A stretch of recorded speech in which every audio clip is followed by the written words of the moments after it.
All right, hey everyone, welcome back, Coast to Coast podcast. We're here on a special Sunday morning episode, episode 28.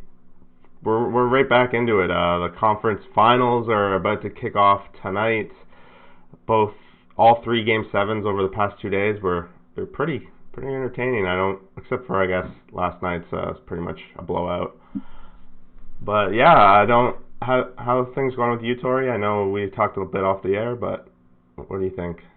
How Yeah, are things I don't going? know. I mean, things are all right. For me, it's been tough for this round in particular because at least in rounds before there was mass games, so you could kind of catch whatever was on during the Yeah, time that you had to dedicate to watching some hockey. So it was nice because you got a little bit of all the flavors. But now that we're getting into the last couple of games and they're all kind of structured at later times, specifically the Western games that I have more interest in. I was just saying kind of before we got on here that like for me it's hard to be like, hey, I want to watch this game and have a hard time staying up between the first and second period, knowing that I'm not going to make it between the second and the yeah, third. It's like going to a movie and then leaving after the first 30 minutes. Like it's hard for me to get into it. Like if I have nothing else going on and maybe I'm working on a spreadsheet or something like that, like sure, I'll throw it on, but yeah. I I think I it's tough can't get into to it. if there's overtime, like you're running the gamble that it goes into overtime, and then next thing you know, it's three overtimes. Definitely when it comes to playoffs, and if you're on the East Coast, Yeah, these West Coast games are going to 2 in the morning, 3 in the morning. If that were to happen, not that that did happen this past round, but yeah. it's a big commitment. Well, I watched the whole. What was it? Was it Boston, Tampa that won five overtimes? Who won five? Columbus, Columbus, yeah, Tampa. I turned that one Yeah, on at the I beginning watched of that whole overtime. game. Yeah, yeah. I was watching it during work, and then I was like, okay, well, work. I think it finished right at the time overtime started. So I'm like, okay, I'm off. Like, I'll just turn it on. I was like doing some dishes and stuff around like the main room, so I wasn't like watching it per se. But I had it on. I was listening to it, and when something exciting happened, I'd be like, oh, what happened? Oh, okay, yeah, back to my business kind of thing. But I had it on the whole time, and I was just like, how is this game still going on? Like, I've been watching it for like 3.5 hours now, and this is when the game was supposed to stop. Yeah, for real, for real. Um, oh, But yeah, yeah, let's just I'm gonna pull up our picks from last round. We both had pretty amazing rounds. Both of us yeah, really piggybacking off this Dallas win because they were huge underdogs. We both picked them and they end up winning Game 7. So overall round total, you were plus $219.40, bringing your grand total now to down 550, which starting 0-8, you've turned it around since then. So I think yeah, there's some yeah. you were minus 800 2 rounds ago, so you're chipping away. Had to shake off the COVID rust. And I'm continuing to be hot here. I went 4-0 this round, following the 6-2. Yep. So overall, I had a round total of $429, bringing my overall total. I'm in the positive now, 282.97. Nice. So yeah, I think I was 3-1 this round. you went 3-1. I went 4-0. We both were Okay. 3-0 coming into the last game last night. Let's just jump into that. New York, Philly. Yeah. Um, Philly, they were down 3-1 and they made at Wah, least wah, a series wah. of it. Yeah, it looks like the Yeah. Islanders came back. Their game style was very permanent last night, shutting down the Flyers yet Got again. a question. Yeah. I had a question to myself last night. I want to step out of this for a second about the Islanders. Okay.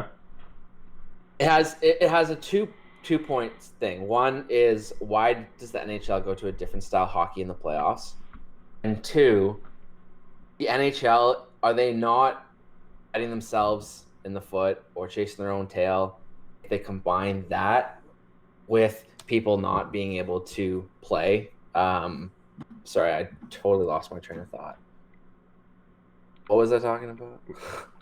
You were saying about how the playoffs were a different style. I think it has to do with the Islanders. I wasn't quite sure where you were going with Oh, that. right. Sorry. Yeah, I started thinking two steps ahead of myself, and then I fell off the trails on myself. Yeah. What I was saying is, aren't they shooting themselves in the foot by changing the style of hockey, but also allowing this style of hockey team, the structure of it, no big contracts, no big name trades. They're just kind of getting the dirty guys, getting the guys who are doing the right thing. Like if the NHL really wants to have this style of hockey in the playoffs, then what is the point of having skill? If you can only balance skill so much with that surrounding it and it can't be successful, then what are we doing here? Why are we playing 82 games one way and then changing things Well, to be to fit a fair to different style? the Islanders, and I think you talked about this with Dallas too, is they've been playing this style the whole way. The whole way, have they not? Yes, I know Yeah. certain players are, but I'm just saying that like What the would team was pretty successful in the regular season, but it's uber successful in the playoffs, and it continues to show that they're successful in the playoffs. And Barry Trotz has coached this way for how many years now? Like 12 years now that we yeah. can verify of. Like it's not that it's new, like there's new parts to it, but it's just I feel like it takes the power away from the teams in negotiations because they can be like, oh yeah, you want X amount of money? Well, look at the Islanders. They went to the Stanley Cup final So you mean with it gives the team nobody power? making. Yeah, sorry, it takes power okay. away from the players making money, which will bring the money down. And like, it's just frustrating for me to see that because all these skilled guys in combination with COVID and whatever, obviously there's a Leaf centric thing here, but it's just like with all the contracts, like it's just blown the whole structure out of the water. And the fact that you can't compare anything to the past and with the Islanders in that style and having low contracts, it's just showing teams that like if you just build the way you want to build, it can have success. So, like the Bostons, the Columbuses, these other teams, the Nashvilles are just going to start doing that.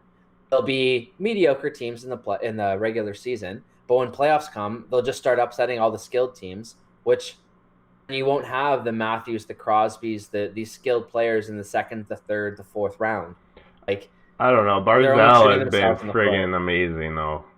Yes, and no, I shouldn't be, speaking like this in much disrespect to the Islanders. They are very skilled. Yeah. I'm just saying they're very skilled they're very skilled in their trade. If you take a lot of their components and put them on other teams, they can fill that role on the team. But take like their fourth line. Their fourth line's amazing because in combination they all work so well together that it's so hard to defend because they're just on you. They're big, they're strong. What can you do, right? Well, you literally have to chip the puck out and kill that time. I think it's becoming way more apparent, and it kind of was at the forefront too with the Blues last year, is that you need 4 lines of solid NHL-ready, capable players if you're going to compete. If you have a fourth line that's not ready, a third line, you have no chance. Like if we take it's the players that make mistakes. Or even positional mistakes, because they were talking about it on the radio the other day, and they were saying that this playoffs they were tracking tipped goals. They were saying that tip, deflect, screen, whatever goals are up by like 17% or something like that, and the other goals of every other category in combination are down that same percent. So obviously that's just saying that there's a lot more traffic in front of the net. There's a lot of flukier goals, but a lot of the fluky goals happen because defensemen aren't necessarily where they should be, or maybe the goalie's cheating because he's peeking around a screen, or maybe in other words, it's a situation where if things were clear, it wouldn't have otherwise been a dangerous situation. But because something is wrong in the whole wheel, it's off. I would think too, like just watching these players lately, realizing their hand-eye coordination for deflecting is like it's at an all-time high for a lot of these guys. Like I've never seen some of these. It's just when their passes are like launching across and they're just tipping it down and just. I don't know what team really got this going, like this style, but they're just launching pucks, but they're kind of using these hockey sticks like lacrosse sticks sometimes. It's getting a little crazy, but it's.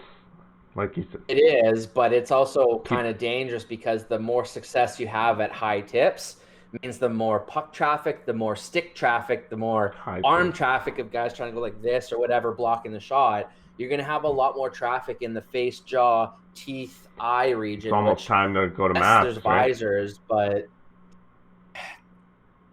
or do something to try and get that traffic that I'm referring to away from the face. Like, and not that you really can, but like.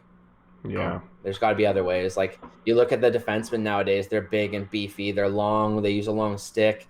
They're strong. They also have giant shin pads. They have the shot blockers, like trying to pick a tiny little slot through a slap shot, and that's why a lot of defensemen don't take full slappers. Like a lot of them can go to that harder shot competition and hit, let's say 100, whatever, right?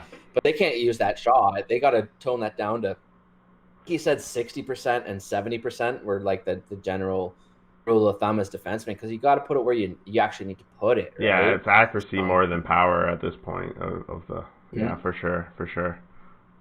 And again, like you said, not only just on net, but off pads. Like they were saying something last night about the Islanders. If you watch a lot of their scoring opportunities, a lot of them are backdoor plays, but they're not where it's like, okay, we have the puck and we have to skillfully skate through guys and make the pass to the guy on his stick. It's, okay, that guy's standing there, I'm going to bounce it off his skates. Okay, the goalie's standing there, I'm going to make him go in the butterfly off his pads. There'll be a rebound.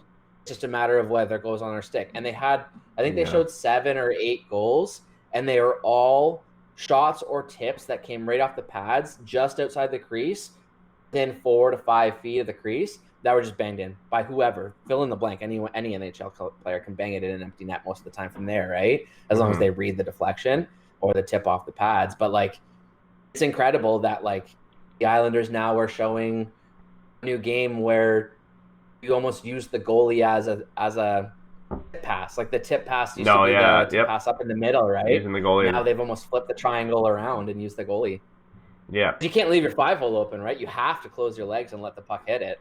Well, and that's why, like, I'm gonna just transition into the Vegas series is because when they put in Demko, Vegas was kind of using that same strategy, just like throwing everything at him.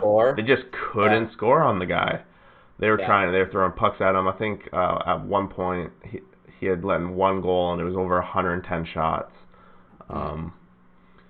He saved I think it was 146 of 148 shots. Yeah, and only one player could score on it. Both goals came from Theodore. Yeah. It was crazy. Yeah. The point, right? Both were from the point. Yep. It's CNI shots or whatever. It's kind of funny. I like when we were talking about that series in the last podcast, previewing it up. I was like, the only way Vancouver can ever do anything is if they have a goalie that stands on his head for 7 straight games. He didn't stand on his head for 7 straight. They had 1, but they had 2. Markstrom took it for what? 1 net? Did Markstrom only get 1 game? No. Did he get 2? No, he got 4. They were down. He played 4? Yeah, they were down 3-1, and then Demko came in and started playing. Oh, right. There's true. something. Okay, true. Do you think Markstrom's played his last game for the Canucks? Because he didn't even dress for the last 3 games. I'm sure there's some sort of injury, fatigue, whatever it was. He wasn't going to play the game anyway. They had Louis Domingue as their backup should they go, but I think they knew that if Demko's in a situation where he's getting pulled anyway, it's over. Like the series is over. So, have you seen enough of DiPietro? No. You know enough about DiPietro? I know he's like a prospect. He's played 2 games for us, 3. Yeah, I say he's on the smaller side of the scale. Yeah, and for me. That's part of the question. The other part of the question is I'm sure there's somebody on free agency that you could bring in to go with him. And I'm pretty sure the last episode I was saying Crawford as a possible solution for Toronto just for a year or 2. That would be interesting to see Vancouver do one of 2 things. You bring in Crawford as a backup platoon guy with Demko and just say whoever gets the net gets the net. You save your money on Markstrom, and then you can put that into a Hoffman or retaining Toffoli and Besser. Or get Taylor Hall. Problems. I was going to say that. You go another step. You buy out Eriksson. Now you're in the big game shopping. You can go get... If they can get into a position where the buyouts actually happen in Eriksson, they can get... Vancouver... That's one thing about Vancouver is the fans here. They're very this series proved one thing, is that this team is on the up and up. Although the last...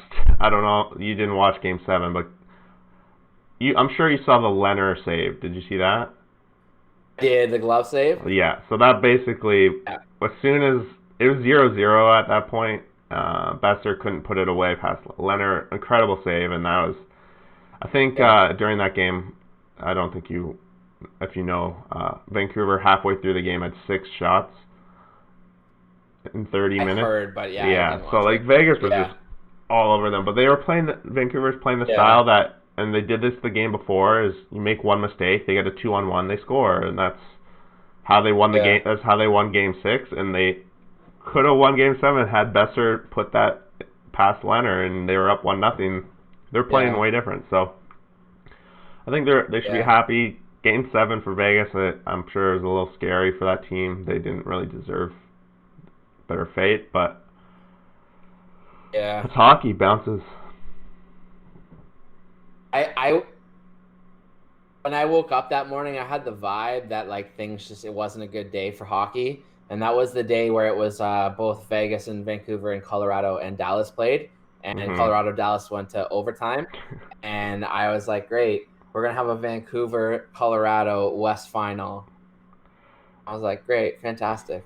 That Dallas game, I wasn't watching it because I was working it, and I look at Twitter and Steve's like, if you're not watching this game right now, you're making a mistake. So I turned it on and it's 4-4. Yeah. And yeah, it looked like it was an amazing game. I watched the game recap, and then I watched the last 5 minutes of the game in overtime because it was crazy. Crazy series for that one.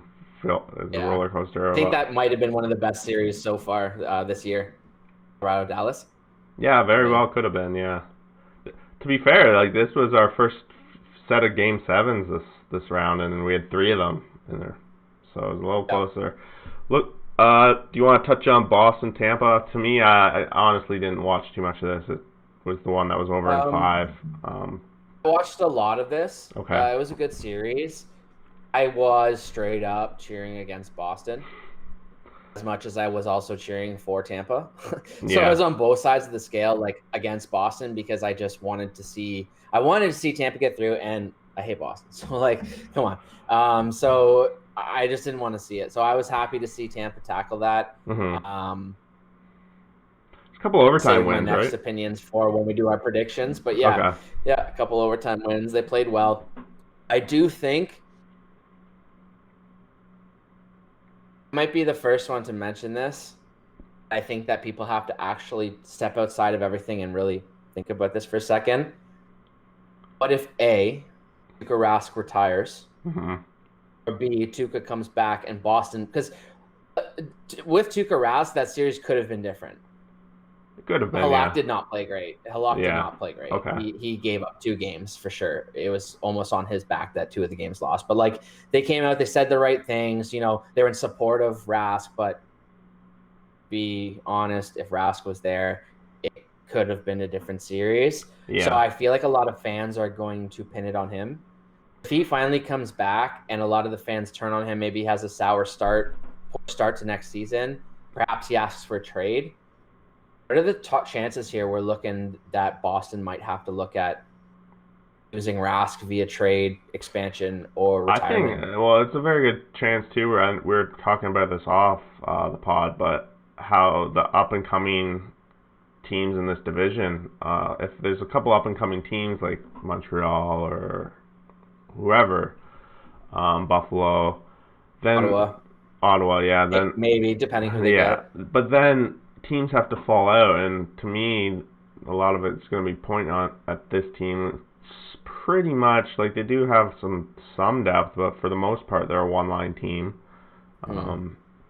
And like now that you're talking about that, they have this situation in goalie that we're not quite sure how that's going to look at in the next season. Like we could be really setting up for a Boston fallback. Could lose both Krug and Chara.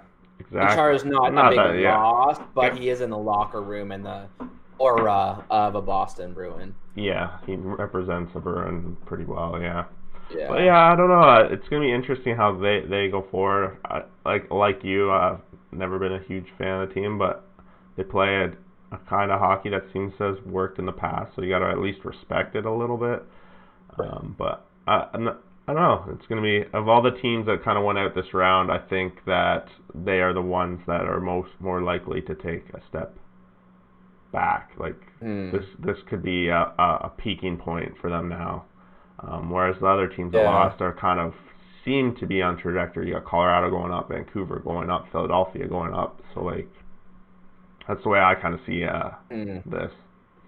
Yeah, for sure. And like I just want to say too that like when I say I hate teams, it's nothing personal. Yeah. It's actually a compliment majority of the time, because like when I hate a team, it's because I usually have scars from them. Yeah, it's Which because they're means that good. they've beat us, or they've done, benefited from a trade, or they just play good and you Yeah, respect it. So it's a good thing that I say, for me anyways, that I say I hate the Bruins. I hate these other it's teams because for me. I It's just want to be them in a sense, right? Boston is that city that sports fans dream of being. They have 4 Yes. championship sports teams like in the past few decades. Like they've won every major sport, so we're all jealous, and that's why Right. they get so much hate. And that's really what it is. You're right. Exactly. And You're it's right. all coming from a place of love, really, but Love of the I sport. mean, and that's why Boston doubles back on it. And then they say, like, they call it out on you and they say, yeah, you suck. Like, yeah, we're better than you. It's like, I know. Like, I Yeah. have nothing to say. I agree. So like that's kind Yeah, of where it all but comes from, right? So exactly, like totally. yeah, I agree. I mean, Bergeron could be not retiring, sorry, getting older and whatever, but like just want to circle back on Ross just for half a second. Just I wouldn't be surprised to see his name pop up on trade rumors. Could be a lot of shuffling of goalies this year. Well, there is often, but yeah. This year specifically. Yeah, for sure. Do you I want just wanted to? to step out half a second too Yeah. from our little game or whatever. I just wanted to mention when you're talking about up and coming teams. I know I've been mentioning a little bit on our chat and whatever, just about like the prospects coming up in the draft. I think that even though Ottawa lost the draft lottery, I still think that they could potentially be the team that comes out of this best out of anybody. If they end up getting Byfield number 3, who is compared-ish to a similar type player as Malkin, center type winger, big body, crafty, takes the puck hard to the net and down the boards. And if you piss him off enough, he'll slash you across the wrist or maybe even fight you from time to time. And then I think that they're going to take a Sanderson, who is a bit of like a Hedman Truba, kind of big-bodied, strong, gets in the way, has a strong shot, smart, chip in on offense, but isn't the best offensive guy. Yeah. But can be a leader on the back end, like a Doughty, like a Pietrangelo, like that type of guy. You get those two guys. I think their third pick is going to be traded for a goalie. You add that with Kachuk and these other guys, you have some picks. I know I suggested offer sheeting Barzal. I think Ottawa has potential here to turn themselves into not only a very good young team, a very good young now team, a very good physical, skilled team, which for some teams in that same division, after dealing with Boston for so long, and let's be real, Ottawa was the same thing before that. Back in the day, Ottawa was similar to Boston, which I think follows why Chara was there, and he took that to Boston. But fair enough, yeah. I think that Ottawa could be that team where it's, the old almost Anaheim Ducks, where it's like, yeah, you know what, we might go in there and get 2 points, but like, let's hope nobody gets hurt. Like, chip it in the corners. Don't let guys run at you. Like, make sure your back isn't turned. Like, play safe. Like, you know what I mean? Like, it's a different game where it's like 2 points isn't everything. You also want to get out of there with all your limbs and with everyone intact. Like, I think they're going to be one of those teams that's, the Broad Street Bullies of the new era, so to speak. Like, they go that way. I think that they corner a market on a bit of a niche specifically in the East. Almost play a Western playoff style hockey in the East. When is the draft? Is it gonna be happening like shortly after October? Okay, so it might be a little. I think it's October. I guess we're almost October already. Jeez, September hockey. Yeah, I want to say I saw October to be determined. Okay. It's weird because so probably mid-late October. In a regular year, we'd be starting to talk about preseason right now. Prospect camp, yeah. He's probably starting up in a week or 2. Yeah, craziness. Probably would have named their prospect camps but instead, we're talking about the conference finals. Starting, yeah. So let's get back to our game. So now we get to make some bets and predictions on this upcoming series, which is always my favorite. Yeah, it's pretty fun. No days off. Game 7 yesterday. New game. Western Conference kicks off today. So it's insane. It's kind of crazy. So hold on, I guess they're now playing the Eastern Final still in the East. Yep. We're gonna fly the Eastern Final out for this one, but I guess they're gonna stay in the East and then fly them out? I think they only fly them out for the Cup. Yeah. Oh, okay. So. I'm sure. If you had the choice of being at one of the two situations where you're in bubble bubble West. You've set up camp, you stay there, and now you're waiting for your other team to come to you? Or would you rather be the East, where you've been in your bubble, and now it's something fresh and exciting, and you've traveled, and maybe I'd you feel a little rather bit I'd more rather fresh? be in my own A or bubble. B? Hey, like Yeah, stay me in the too. bubble because it's kind of like home field at that point Yeah. because you're used to there's Most secure you can be. yeah, and like every rink has their own little nicks and crannies that you kind of get used to, and these teams have played like 20 plus games now here, so Yeah. so it'll be a little bit of an adjustment I think for the East to make going to the Yeah. West, so it's definitely an advantage I think. And you mentioned that too. That just reminded me that Toronto is known for having live end boards, specifically, obviously above the yellow thing. Like it bounces off the end boards really Yeah.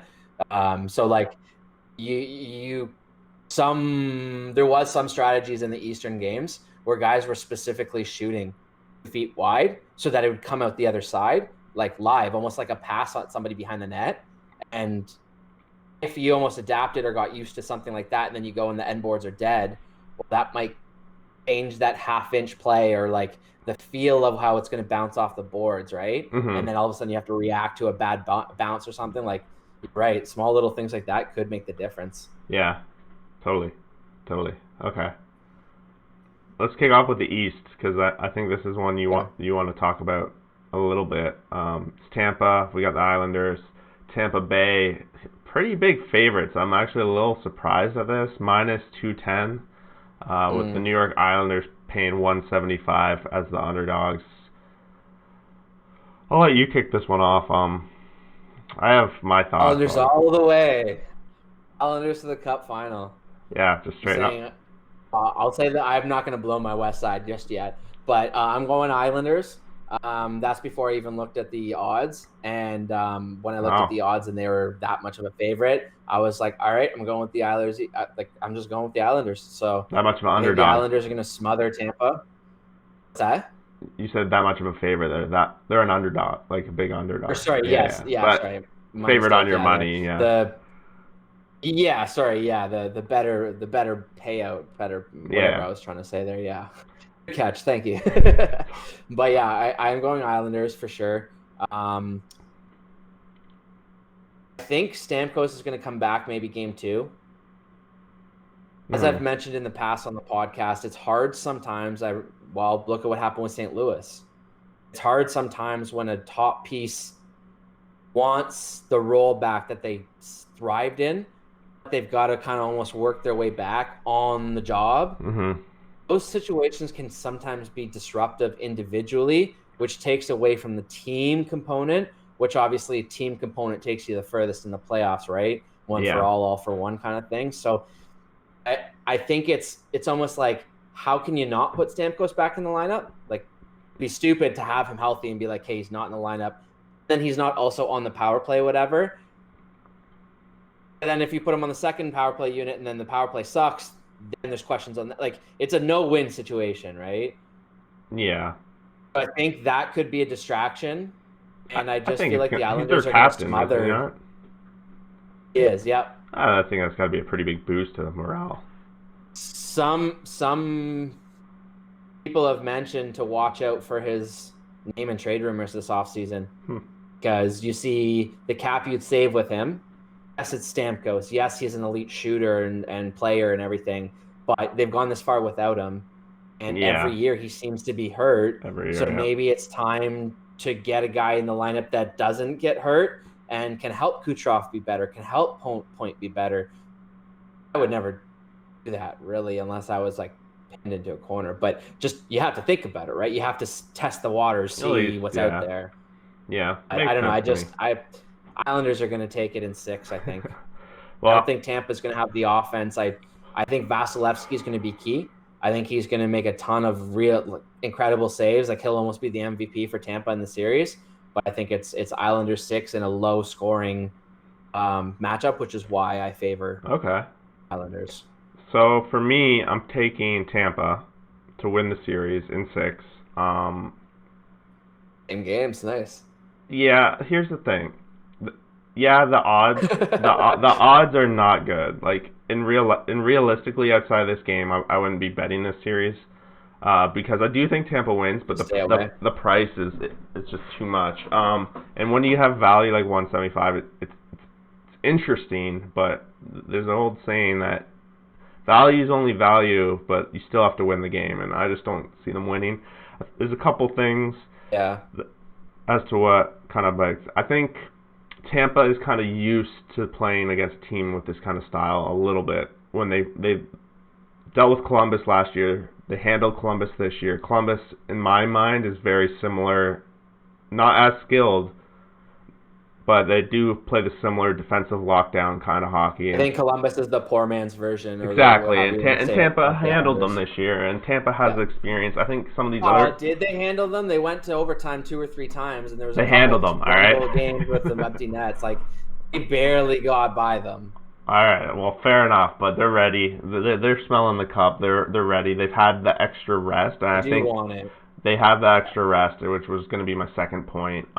It's at least, I think, going to at least give them the edge in game 1 for sure, because New York had a tough series. Like they were up 3-1. They could have had the same amount of rest, and they ended up having to play 3 extra games or 2 extra games, but.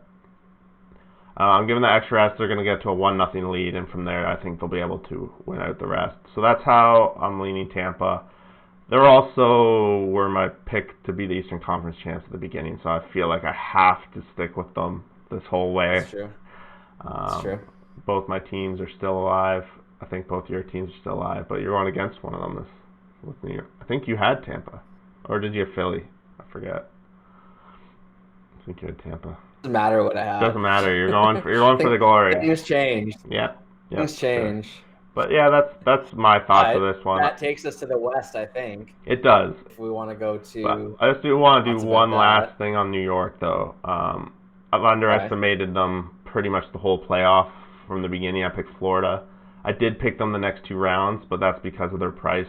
Strictly because of their price. Not necessarily that I thought they would stomp and win through like they did. So I'm very likely could be underestimating them again, and you can be. It's ironic because you say that you took Florida. I did too. Say that you then jumped on board and took them. Well, I didn't. I didn't. And then they won, and then you jumped on board again, and I didn't. And then they won, and then I'm jumping on board. So that's all I'm gonna say. You did pick them. You picked them against Capitals. Oh, did I? Yeah, but their price was very good. They had a very good price. Now that you say that, I forgot, but I remember Washington goalies and the offense wasn't clicking. I actually thought before the game, I thought the Islanders would beat Washington genuinely. So, yeah, you're right. I hear what you're saying. Yeah, it's funny. It's funny. Yeah. All right, cool. Yeah, let's jump into the West. This is what I think you and I have been waiting for. That's why I've been leaving it to the end. For this to happen. I'm so glad it's happening, yeah. We did exactly what I told you we needed to do and talk it into existence, and we talked it into existence. It's so funny. We're both so high on both these teams, and it's even funnier because the other person was low on the other guy's pick. I know. So it's like a perfect way to describe why you should have a podcast and talk, because like it doesn't matter, but in the same time, like it does. yeah, for sure. So I've been high on Vegas saying they'd win it all from the beginning. You've been high on Dallas saying from the beginning. I remember picking the round robin.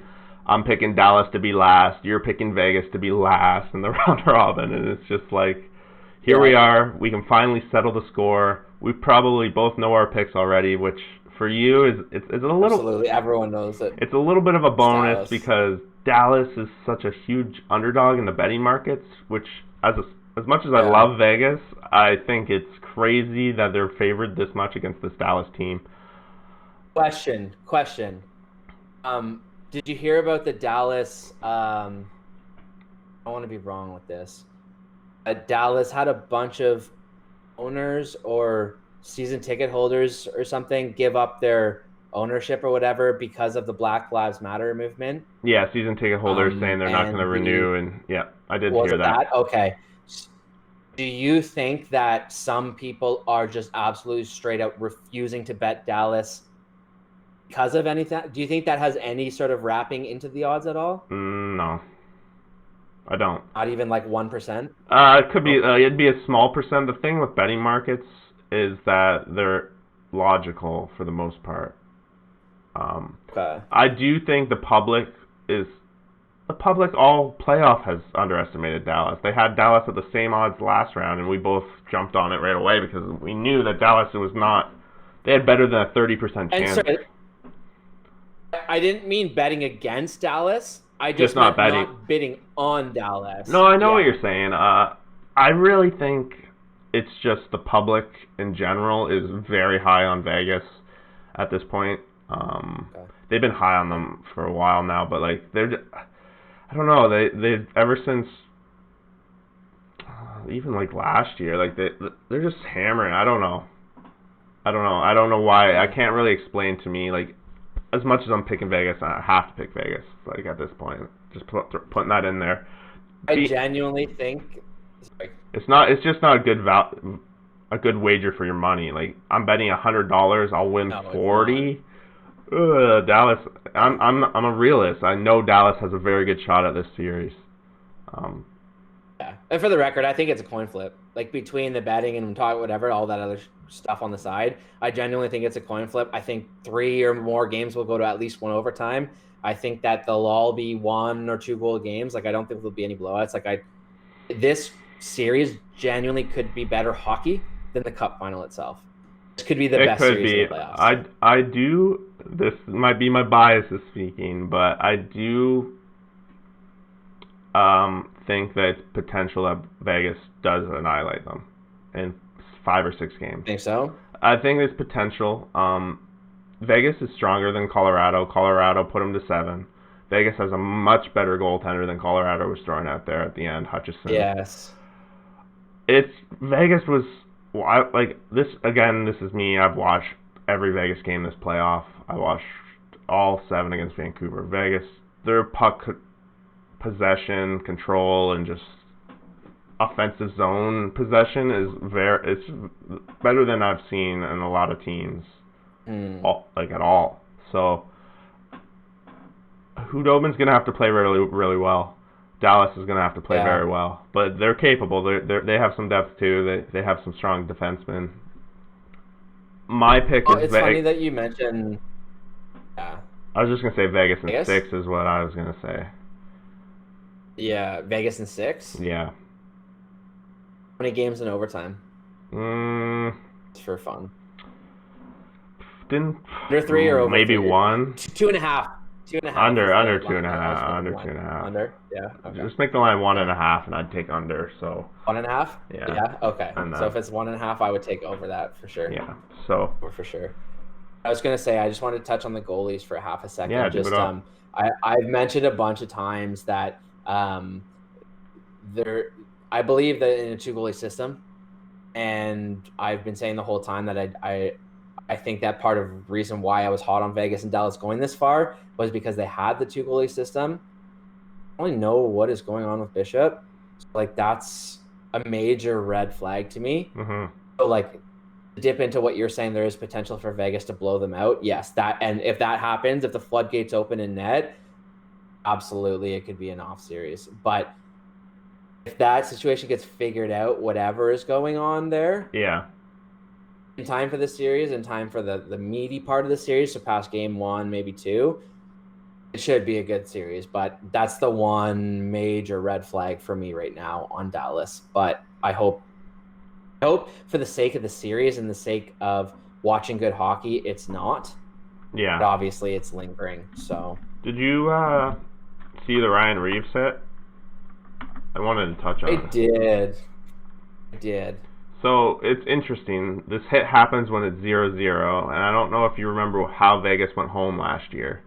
It was off a 5-minute major where they gave up 4 goals on a 5-minute major. When they were were up 3-0 against the Sharks, and that one was a fucking brutal call too. But then, sure enough, 0-0. Ryan Reeves clocks Tyler Mott in the head and 5-minute major, and I speak for all Vegas fans when we all were just like, holy fuck. So I think Oh, I'm looking it up now. He's suspended one game. When I was watching Game 7, I was a little shocked seeing how much Ryan Reeves was being played, because I was worried of this exact situation that he would take a penalty and it would just. So I'll be interested to see if they play him in Game 2 even after. I got a question. Were you watching the game? For Reeves' game or In the that time when the hit? Yeah. I wasn't. I have a take on it, but I also think it's unfair to not know. Like, what was the feel of the game? Was it getting emotional, or was it just kind of the game was going and then that popped up? It was going. Was there some ebbs and flows of emotion, or I know that's hard to ask in playoffs and stuff. Yeah, that's what I mean. Like, I don't know. It's nothing crazy. Like, no team's trying to do anything stupid to get penalties. Vancouver had more of the power. It was just him going for the hit. Yeah. It was Reeves being Reeves. Yeah, that's essentially what it was. Okay. In real time, I didn't think it was a penalty, and then I watched the replay, and then I'm like, definitely a penalty, 5-minute major, I guess. When they talk about it on Explain, please. Why it's a 5-minute major? Assess to me what you see and why. So basically, I didn't know the rule too much, but the panel afterwards all talks about what makes it a 5-minute major. So the way they said it, kind of, I agree with, I guess. Mott was in like a compromisable position or whatever they say. His head was forward. Okay. He was like kind of falling. Reeves had time to adjust, for sure. He had time to adjust. He hit him square in the fucking head. Basically, that's like the 5-minute major rule to a T right there. Defenseless defender, or it's hard for me to disagree with any of that. This is gonna sound so hypocritical for what we've talked about on this podcast, but the fact, I think 5-minute major is so severe in that point in a playoff, because it looks like it could have been avoided, but it also looks like he could have made it much worse. Like, he didn't. It wasn't like he leaned into it. He just kind of. But I respect the 5-minute major. I do. It's hard for me because, like, I don't know. Yes, the defenseman Mott was in a vulnerable position. Not say he wasn't. If it was 95% of other players in the league, not even talking about a hit, they probably would have come in, tried to lift a stick, and take the puck. Why is it Reeves' fault for being Reeves and making a job for himself in the NHL for being Reeves to not go in for the hit? You can see him circle back. You can see him say, oh, I got to go to the boards. Then you can see him change toward the guy saying, I got a hit here. And he got ready for the hit. Then, yes, I can't disagree, he got him with the face. He was... How much fault should be on Mott for skating like this, going around the net in an NHL game? No, agreed. I agree. That's why 101 not to do. Like, agreed, and that's what I was thinking too. Like, there is some contributory negligence. But I agree. I didn't think a 5-minute major game misconduct. Maybe a double minor, you could say. Elbowing, roughing, or something. But if I was the coach and the ref came to me and said, I'm giving him 5 to get out of the game because I just don't want to deal with any retribution shit, is out, on, that would be the max I would be accepting. The 1-game suspension, to me, is ludicrous. It's ludicrous to me. He should not have been suspended because, so what? You want to refine Reeves to a smaller, less physical guy that makes sure he only engages when the opportunities are perfect for him. Well, you do that within 50 games, he's out of the NHL. How's that fair to him? Yeah. And I'm not trying to, stand up for him because, he hurt a guy or whatever. I think he hurt a guy or whatever. And, the hit I didn't think was dirty. I didn't think it was dirty. The result of what happened when the bodies collided during the unfortunate. Hit was not... Yeah, it was not a good... had Mott's head been up and it been chest to chest, he would have been winded and probably would have had to lay on the ice and like catch his breath and stop playing, whatever. And that hit would have been on a highlight reel for massive hits. Vegas would have got a huge momentum boost, and Vegas, who knows, maybe would have scored the next shift. Yeah. If that all happened, we're talking here today about how big of a contributor Reeves is and how everybody needs a Reeves, and when is your team going to go out and get a in a matter of one tiny different thing, we have a million people talking about how dirty he is and all this other shit, where it could have been completely other side of the coin. Like You're bang that's on, where man. I get frustrated. You're bang that's why on. I get frustrated. I love it. I don't know. I agree. I couldn't agree more. You're bang on, in my opinion. if he's not like that, and it's highlight reel, everyone's saying you need a Reeves. Yeah, couldn't have put it better. But I did want to touch on that. I thought that was an important part.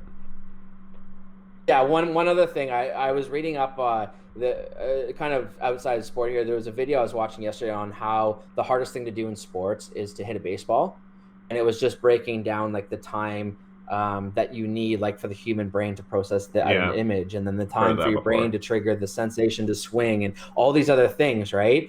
If you translate that to this hit with Reeves, and you say, okay, he's moving at X miles per hour. Mott is moving at X miles per hour the other way. Mott, Reeves could have in his head seen and known shit vulnerable, but it's too late. He was already too late, and it was already happening as he was like, oh no, like, doesn't seem like a guy who would have been like, hi, yeah, like I hurt you, right? Like he wants to get you good and stand over and be like, I got you, but I want you to not be hurt, right? Like, unless it's, like if it happened to be a broken rib or something from a hit, like that happens, right? Yeah. Yeah, totally agree. That's the one thing when the panel's talking about, he had 2 seconds to realize he's like, do you not realize how little time 2 seconds is when the game's moving at lightning speed? That 2 seconds is not taking into account the traveling speeds of them going towards each other. So it's 2 seconds minus 1.2 seconds. So it's really like a 0.8, of a second. So it's not 2 seconds. Like, yeah, that's that. When people like that say that, like on panels and stuff. Brian Burke is because it falsely educates people on what to expect. Like Brian that's Burke why they say 2 seconds off. With hits, because it's one Mississippi 2 to realize, no, don't hit, lay up, or bear hug, or stop, or whatever you're gonna do. Like you need 2 seconds to complete that circle, right? Yeah. So it's completely unfair for people to be like, oh, we had 2 seconds to make no, that's a whole process of 2 seconds that's required. Like, I don't know. Sorry, it really bothers me when people talk like that. Like, no, for sure, it's kind of product of this world these days. Sometimes that a little bit, yeah. So how many games for Dallas? I don't think you. 7. 7. And Islanders in 6. I think it will be a Game 7 overtime game. I'll get out of here. Fucking, I can't live through that. That big. I honestly think this could be one of the best. It has potential to be one of the most epic series that we've had to talk about in probably the last 4 or 5 years. There's been a couple pretty good ones, but yeah, something tells me it's either going to be like something we're going to talk about that'd be like, oh, this might be like this series of 2020, like in 3 or 4 years, like, or it could be a dud if the goaltending situation and it's Vegas in 4. Like, I really hope it's not Vegas in 4. There is that potential, but I do believe it's going to be a 6 or 7 series game. I will take the over 1,000% of the time for a game and a half in overtime. And that's not double overtime counts as 2. That's one of the games goes in, or 2. Yeah. Okay. So I'll take 3 overtime games, 6 or 7, but I'm going to go 7. And one of those overtime games, for probability sakes, will be Game 7. These guys did go to a shootout when they played each other in the round robin, so there's that. That feels like forever ago. And maybe Joel Kiviranta will score another hat trick. Maybe. For a guy like me who plays video games, scrolls through people's rosters, looks at Cap Friendly, talks about trade rumors, looks at prospect rankings and prospect charts, never heard of this guy's name. It's his third. It was his third game of the playoffs, so he's the scratch most of the time. Didn't he have any regular season games? I'm sure he played He some must regular have. season Like games. I wasn't too in He must tune have with the played a Stars handful depth. at least. Yeah. Yeah, you got to assume if he was the first or second in, he probably played minimum probably 20 to 30 games, maximum probably 50 to 60 games. So he probably has, a good hunk of games under his belt, especially when he's playing in the top 9. Mm-hmm. And for me, I was shocked to be like, I've watched some Dallas games. So like when I hear a name, especially like Kivaranta, it's almost, Yeah. I don't know, it almost sounds like a I thought they were goalie saying name or Rantanen, to something, be right? honest, when they kept saying his name. I thought they Yeah, were talking about yeah. But, I thought they were saying Ranta. I was yeah, like, that I thought they were saying like saving it, like a save when I watched the recap. Yeah. I heard Kivaranta, and I thought he was saying like, what, and then Ranta kind of thing, and I was like, I don't know. But Yeah. Cool. It's gonna be so great. I got Dallas versus Islander, and you have Tampa versus Vegas. So one of us will be completely wrong. Yeah. One of us will be completely right. No, And considering we you're could both hot, be right and wrong. It could be 1-1 each. I guess that's true. But yeah, I've been riding hot, but this is one of those, like, if I were putting real money, I wouldn't be betting my picks. Even though that's supposed to be the way we're playing this game. It's a little bit different, but I wouldn't be betting. Take both into account. We're kind of hovering between two ideas. Yeah, like I just think those two teams are gonna win too, so I wouldn't bet the other. These series in real life are just passes for me. When bets, I'd rather look for the single game bets. Kind of look for a dynamic that to take advantage of, or like an over under or something. But yeah, it's gonna. Yeah. I think we're setting up potentially be a very good Stanley Cup final if Tampa gets in. But yeah. I just want to say one last thing about this. Yeah. I tend to have a curse. You have a curse? I tend to have a curse. Uh-oh. Is it worse than my Calgary Flames curse? I don't know. Maybe you can turn that curse into a different team. I don't want to go further than that, but yeah, Okay. who knows? Maybe I'm putting a curse on somebody. We'll see. We'll see, yeah. I like that. We'll talk about it after. I think you froze. Good. I think I froze. I was just frozen in time because I think I was just frozen in time. All right, sounds good. All right, anything else you want to touch on, or we can save it for the next time? I think for the next time, yeah, I touched outside of the playoffs thing. Just obviously, I mentioned a few times. I obviously love the theory craft and talking about who's whatever, and I have the small obsession with goalies and whatever. And I think this year's gonna be a crazy goalie market. Like, I've been proposing a lot of stuff and like in our chat group and stuff. Like, a lot of times I'll read articles and like you get little bits of information. So like if you pick off 4 or 5 tweets from like certain people. Yeah. They're saying certain things within the tweets. And if you know how to like cut the crap off or cut the fat off and take out the point or the direction they're pointing you in is more telling in itself than them actually saying it. How often do you think these GMs not use this media though to just like gauge interest or gauge, like they just use this media as a pawn in their game? Well, right now in the Toronto media, it's the talk right now is saying that Freddie Anderson is in the trade market, and the talk is also suggesting or saying that it's coming from outside of Toronto. Oh, okay. So someone else is. But to me, that means that they're talking to enough teams. They've reached out to enough teams where it's just common knowledge amongst the league that he is available for the right price. So like. Yeah. That to me says he is available, but it's almost a smidge more that they're looking to move him. So it's almost like we're going to go out and try to find something that improves us. If it doesn't, we'll fall back on this and we'll just move forward. Instead of, we like our guy, we're moving forward, but if you come in and blow us away, then maybe we'll be open to listening. Those are two completely different things. Yeah. So I think it's more the first, not the latter. And like reading through lots of stuff like that with prospects, and like I like to do that with draft. They do that a lot with drafting, because a lot of teams almost try to position through the media. How can I explain this? So like, let's say you want a guy at 4, the guy available at 5. they start leaking out like that they're going to take him, or they really love this next guy, even though they don't, so that the team maybe 3 slots down who really, really wants that guy gets desperate and ups their offer to that team at 5 to get their guy.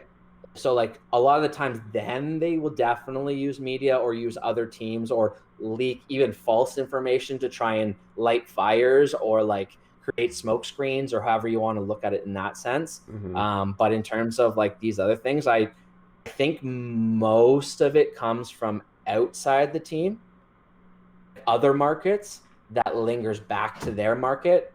And with Toronto, everyone's always listening. Everyone has an ear, right? True, yeah. So you kind of get a lot of things. And for me, I like that because when you hear somebody from, New York say, I heard this versus somebody in, Anaheim say, I heard this versus somebody in, Winnipeg who heard that, like those are going to be 3 completely different things. So when you listen to them and you kind of put their points together, but read between the lines, it almost paints a picture of what's really happening. Yeah. And then what you can do is be like that's what I keep sending the things with the Freddie Andersen is like, the 1, 2, or 3 things that team X needs in the trade.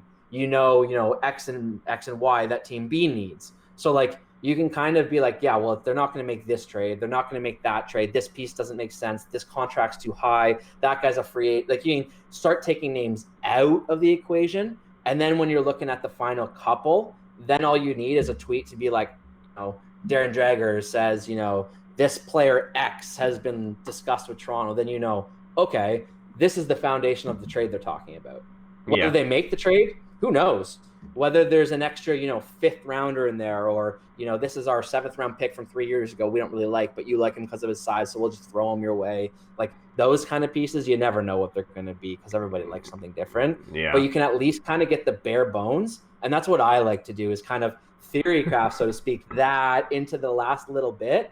And then be able to be like, hey, this little bit versus this little bit versus this little bit. Now, what would you prefer? What do you think's better? Is that actually an improvement? And then you can actually have conversations on it, right? Yeah. And like, yeah, you're not an insider, and like I don't claim to be, but I love to like try to do that and read between the lines and cut all the crap out that it's just plainly not in the conversation to see what's left and see what then makes sense. And if you can't craft something together that does make sense, there's just nothing there. Right, so totally no point even talking about that. So it's going to be interesting to see, and yeah, for sure. I'm excited to see the draft, the free agency, all that. I want you to for the next week or whatever we do it, start thinking about who you might have as your Conn Smythe winner. Okay. So we can talk about that probably after this conference finals because that's when the talks really heated up because it's going to be someone on one of these 4 teams for sure, right? So. Maybe a goalie. You think so, eh? Okay. Yeah, I could see that. For me, it will probably be a goalie. I could see that. I'll say that in props to Leonard, 3 shutouts last round. It might be him. Could be. I'm on it. It might be him, might be Fleury. Might be Bishop, might be not going to be Fleury. Might be Vasilevsky. Might be Varlamov. Could be, yeah. Might be Grice. I like that call. It could literally be anybody. Okay, cool. All have potential to make the difference, so let's see. Yeah, for sure. That's it for me. Wicked, man. All right. I'm good. Enjoy the games tonight. Go Vegas. Yeah. Peace out, everyone. It happens.